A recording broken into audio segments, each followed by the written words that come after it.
What's going on, everyone? It's time for another horror film review. Today we're going to talk about Hereditary.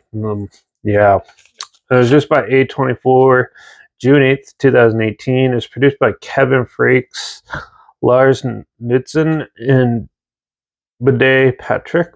Anyway, it was written and directed by Ari Aster, who did films who go on to do like Midsommar, but he also did Beau, and Beau is Afraid, The Strange Thing About the Johnsons, and Munchausen.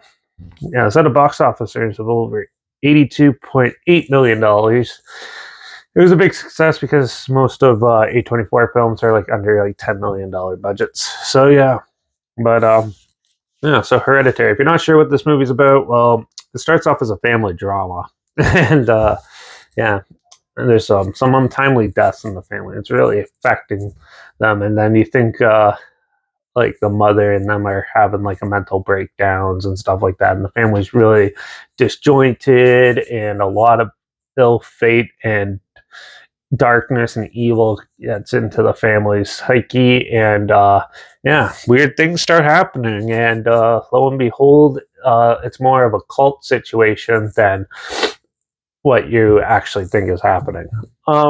Yeah, with a little even darker tone in the climax. Overall, a lot of people love this film. For me, I thought this movie was pretty boring and waste of time because honestly, this film is basically a copy of Psycho with a little bit of The Wicker Man and some other films like that in that context. And yeah, it brings back like some cool like 70s horror type of feels and stuff like that. A lot of people are like, oh, I knew the girl was gonna die like halfway through, so I'm gonna spoil it if you haven't seen it. So but yeah, and like that was, I saw that coming really quick, and yeah, the cult stuff you could see throughout if you actually like pay attention and watch and listen to what they say. It actually is in it, and quite a bit. And yeah, I thought it was just an okay movie. It has some pretty interesting creepy things and some surreal type of horror elements to it, which was interesting. But they reused the same sort of like creep slash jump scare scenes and stuff. They reused it a lot, and that drove me nuts.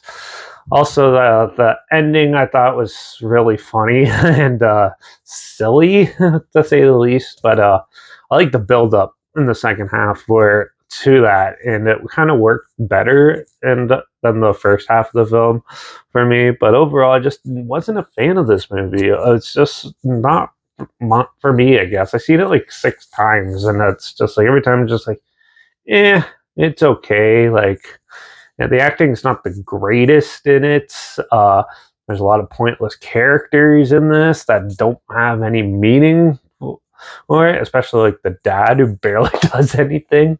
And yeah, overall, I'm just not a huge fan of this movie. It's just not for me. I don't know how people love it so much and are disturbed by it and things like that. I thought this was so tame and just so lame and just a complete waste of time that yeah, I wasn't a huge fan of it. But I did like how like the cinematography and it's cool, and like the musical soundscapes and stuff was good. It was a well-made movie, but for what it was, it definitely wasn't that good in a story sense, in my opinion. So I'm not a huge fan of this. I don't really have much else to say. I'm just not a fan of this movie. So I'm going to give Hereditary a 2 out of 5. It was just not my thing, I don't think. But yeah, but if you want to check it out, I'll link the trailer down below, like always. Also, link down below is my Instagram. That's where I always post clips of films I'm going to review in the future. All my stories. You have the film title on hashtag, subject on a film and a hashtag in it, so you're aware of it. Also, make sure you check out my Letterbox at Derek P Reviews. That's where I post my first star rating right after watching films. And my Twitter at reviews_Derek. Follow me on those platforms. Down below the channel. Like this video, share some more people are aware of it. Comment your opinions of the film down below if you have any, and if you have any films or film franchise in any genre and on any streaming service that you want to hear my opinions on in the future, comment them down below. I'll try my best to get to them as soon as I can, and if I can find them. And make sure you ring that bell because, well, we're going to start another horror film franchise we're going to start talking about the Underworld films. So we'll talk about Underworld in that next review. So make sure you tune in for that. So ring that bell. And yeah, that's it for this one. Watch it for all those psycho families having cults and trying to sacrifice their children, and which is definitely should happen more often. And I guess I'll see you all in the next review. So until then, cheers.